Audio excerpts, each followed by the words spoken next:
toutes les couleurs. On commence tout de suite avec Leonardo DiCaprio. On vous le disait la semaine dernière, en ce moment, Léo a beaucoup de mal à assumer son statut de star. Il aurait même engagé un sosie pour qu'il se montre en public à sa place. Le seul problème, c'est que le sosie en question en fait beaucoup trop. Il aurait été surpris en boîte de nuit avec 2 jolies filles à son bras. Alors vous imaginez l'étonnement de Gisèle Bündchen, la petite amie du vrai Léo, lorsqu'elle a appris la nouvelle dans les journaux.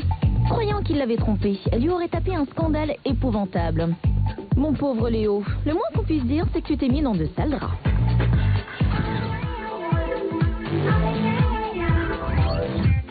Cette semaine, nous avons appris une nouvelle stupéfiante. Selon une certaine presse, Maria Carey mettrait de l'argent de côté.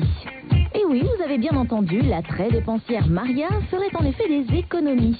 Elle qui nous avait habitués à dépenser des sommes astronomiques dans des objets totalement inutiles. Rappelez-vous récemment, elle a acheté un couvre-lit avec ses initiales brodées à l'or fin pour $10 000.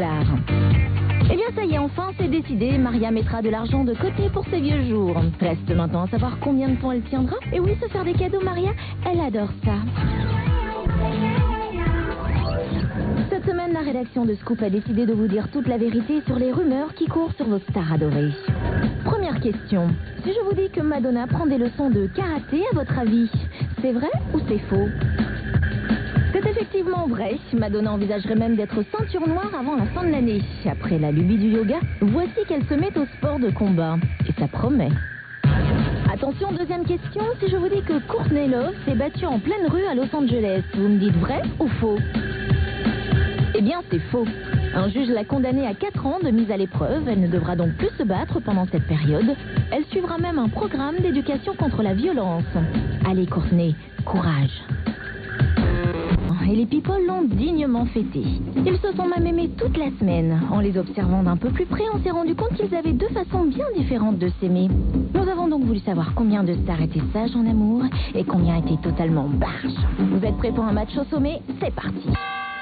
Couple le plus sage de la planète, c'est-à-dire Jennifer Aniston et Brad Pitt, avaient décidé de devenir complètement barges. Ils se sont séparés il y a à peine 1 mois et Brad aurait déjà été vu en compagnie d'April Florio, un top modèle de 22 ans. Ah bah ça c'est sûr, hein, ils ne s'en mettent pas notre Brad. Remarquez, Jennifer n'est pas restée sans rien faire non plus, hein. Elle a mis le grappin sur un acteur de 34 ans, Vince Vaughn. Fini les beaux blonds et bonjour les grands bruns. Et oui, c'est bien connu, 1 de perdu et 10 de retrouvé. 1 point pour les barges. Avec ces tenues provocantes, vous allez me dire que Kylie Minogue va apporter un point de plus au camp des barges. Eh bien, vous avez tort. Depuis qu'elle connaît Olivier Martinez, fini les boîtes de nuit. Kylie en effet ne jure que par les soirées en amoureux au coin du feu dans leur petit nid du sud de la France. Récemment, Kylie aurait même décidé de demander elle-même Olivier en mariage. Du monde.